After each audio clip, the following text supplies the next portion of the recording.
피디님이 얘기한 300 정도라고 하면 지금 1억 7천을 한 거를 한 2개만 하면 그러면 300만 원 만들어지는 거죠. 그럼 황금거위 한 개 더 살 수 있죠. 네. 이걸 계속 반복한다는 소리예요. 랭호님, 네. 제 친구들이 월급 한 200에서 300 정도 받거든요. 네. 근데 다들 소원이 일하지 않고 월 300만 원 따박따박 들어왔으면 좋겠다. 혹시 얼마가 있어야 이렇게 현금으로 300만 원을 만들 수 있을까요? 나의 노동 없이.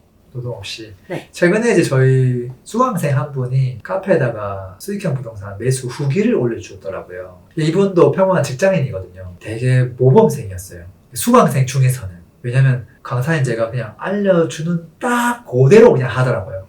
절대 이렇게 딴 거를 안 보고 그대로만 해야지라고 딱 달려가는 분이었어요. 근데 결국은 그분이 병원 상가 건물주가 됐거든요. 카페 올려준 글을 보면 투자금 1억 7천으로 병원 상가 건물주가 되었습니다. 해서 현금 흐름을 정확하게 대출이자 빼고 155만 원을 만들었거든요. 저는 이렇게 아무것도 하지 않아도 나오는 현금 흐름, 그게 진짜 저는 찐 현금 흐름이라고 생각하고요. 뭐 사업이나 내가 뭐 시간을 들여서 하는 거 말고요. 이렇게 나오는 현금 흐름을 그게 어떤 부동산이 되었든 근데 그걸 저는 그냥 황금 거위라고 부르거든요. 그렇게 따지면 수익률이 거의 10% 정도네요. 그 정도 나오죠. 근데 지금 적금 넣으면 한 3% 정도 나오거든요. 약간 말이 안 되는 것 같은데 이게 세금하고 대출 이자를 다 빼고 수익률 딱 10% 나온 건가요? 맞아요. 그래서 이분이 올려준 글을 보면 매수하는데 정확하게 1억 7천이 들어갔어요. 근데 그 금액에는 뭐 취등록세, 세금 빼고 다 그걸 감안하고 중개비까지 다 감안하고 최종적으로 진짜 내 돈이 통장에서 1억 7천 들어갔다는 거고요. 그 다음에 이제 대출을 받았기 때문에 대출에 대한 이자를 대략 한 4.2% 정도로 이제 여러 은행을 검토해가지고 처음에는 했을 때도 뭐 5% 이상 부르는 은행도 많았어요. 근데 여러 군데를 전화하면 낮아지거든요. 그렇게 해가지고 대출이자 제외하고 순 155만 원 됐으니까 재원 수익률은 10% 조금 넘죠. 그러면 월 네. 300만 원 만들려면 한 4억 정도만 있으면 경제적 자유가 가능한 거네요. 이렇게 따지면. 뭐 피디님이 얘기한 300 정도라고 하면 지금 1억 7천을 한 거를 한 2개만 하면 그러면 300만 원 사실은 만들어지는 거죠. 저는 한 경제적 자유나 20억 있어야 가능하다고 생각했는데 약간 충격이네요. 사실 20억이면은 뭐 강남에 있는 아파트 한 개 사면 끝이에요. 근데 이제 그게 또 경제적 자유라고 부르기 또 애매하거든요. 근데 재미난 게 저는 이제 이분의 사례를 보면서 물론 그 전에 저도 마찬가지긴 한데요. 시뮬레이션을 많이 해보거든요. 그러니까 1억 7천으로 지금 155만 원이 만들어졌잖아요. 이분이 상가에 상자도 몰랐던 사람이거든요. 3개월 딱 수업 듣고 이걸 진행한 건데 이걸 만약에 한 개를 더 하면 될까요? 이들을 또 모으고 갖고 든 다른 자금이 있어가지고 그걸 합쳐가지고 한 개를 더 하면 이게 지금 3억이 된다는 소리잖아요. 네. 지금 작게는 뭐 3억 5천만 있어도 지금 300이 된다는 소리인데 이걸 계속 확장하면 어떻게 되는 줄 알아요?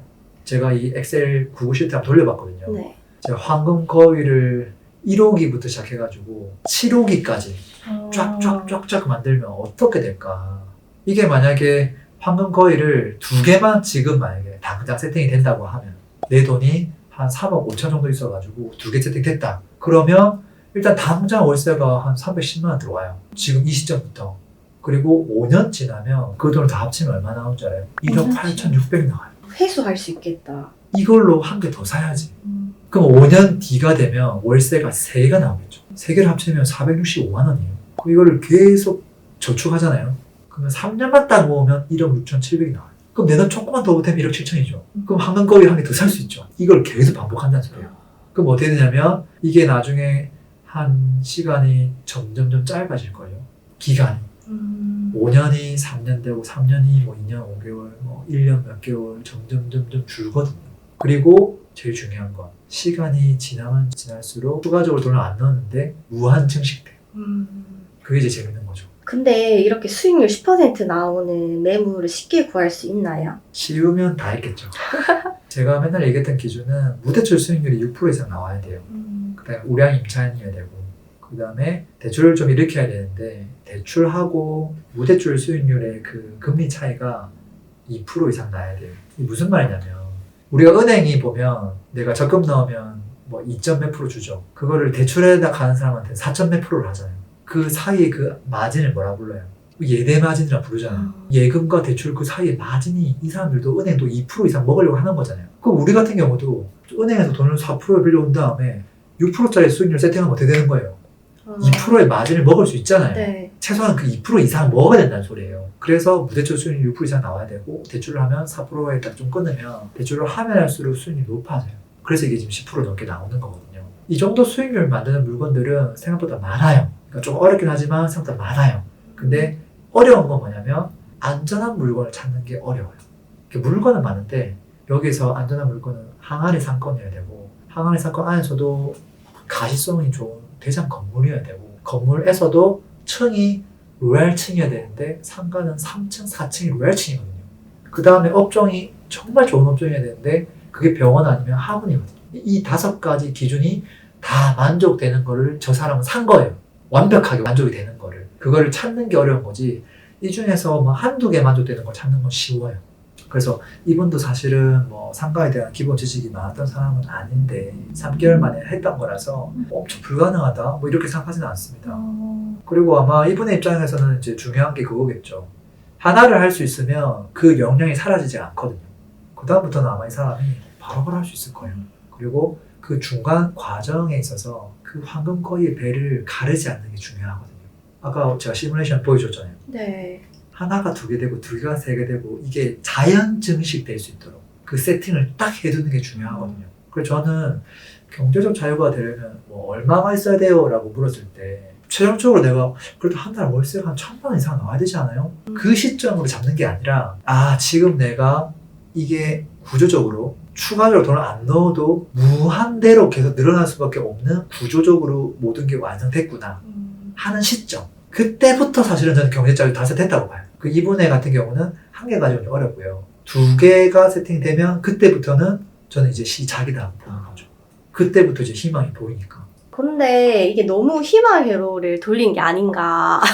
왠지 리스크도 있을 것 같고 네. 다른 고려할 것들이 좀 많지 않을까요? 있죠. 고려하는 게 많죠. 엄청 단순하게 좀 계산했으니까 저거만 보면 이제 댓글 엄청 달릴 거예요.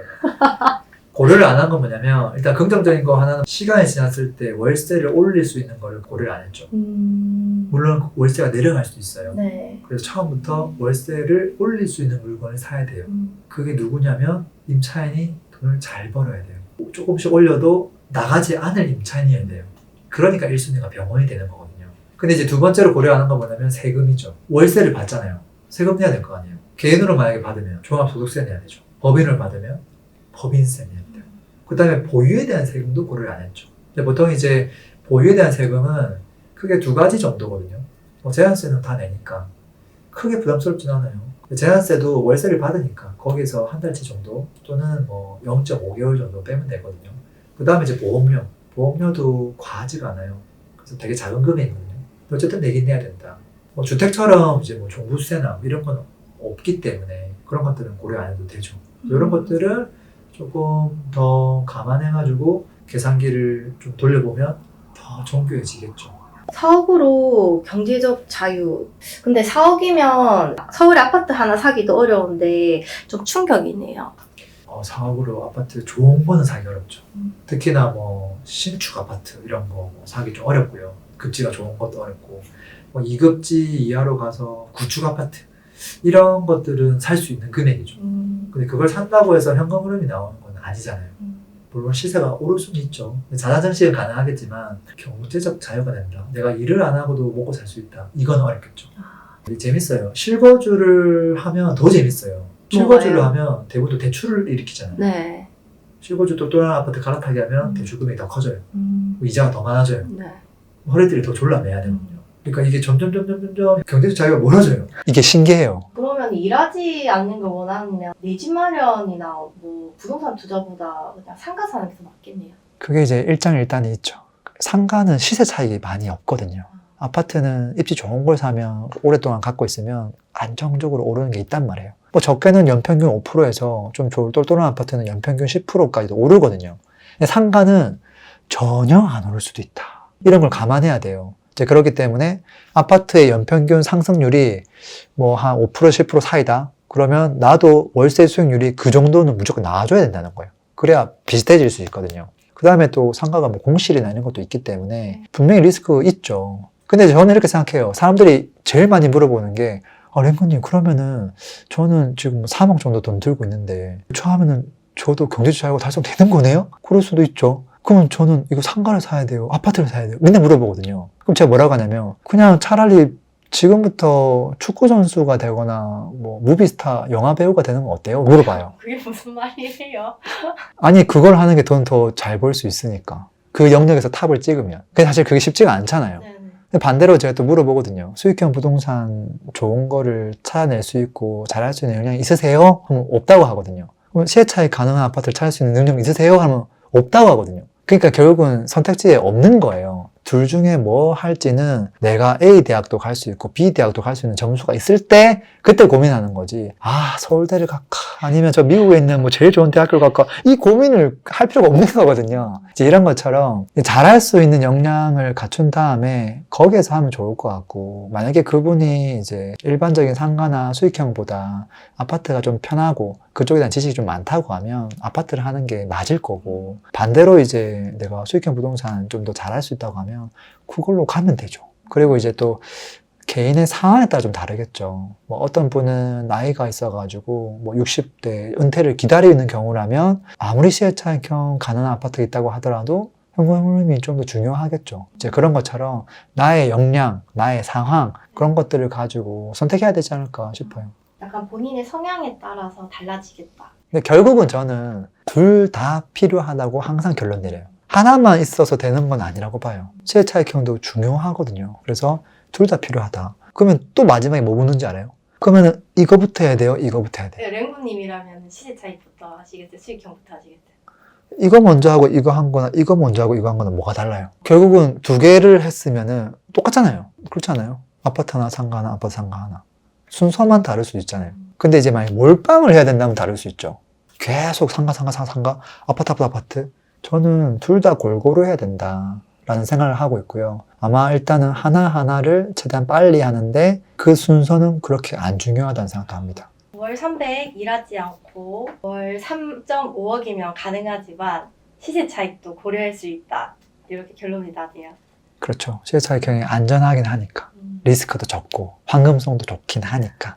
네, 리스크를 떠안고 싶지 않은 분들이라면 당연히 아파트도 훌륭한 종목 중에 하나가 되죠. 저도 그랬었고. 오늘도 좋은 말씀 감사합니다. 오늘도 들어주셔서 고맙습니다. 가격이 오르고 내리는 원리, 제가 무료 전자책 지금 푸른 사이트에다가 올려놨으니까요. 원리를 미리미리 좀 공부를 해 두시면 좋겠습니다. 현금 흐름도 만들고 싶은 분이 있겠죠. 이건 별도의 공부가 좀 필요합니다. 제가 VOD로 좀 무료로 하나 올려놨으니까 푸른 사이트에서 보시고 무기 하나를 더 장착해 가시면 좋겠습니다.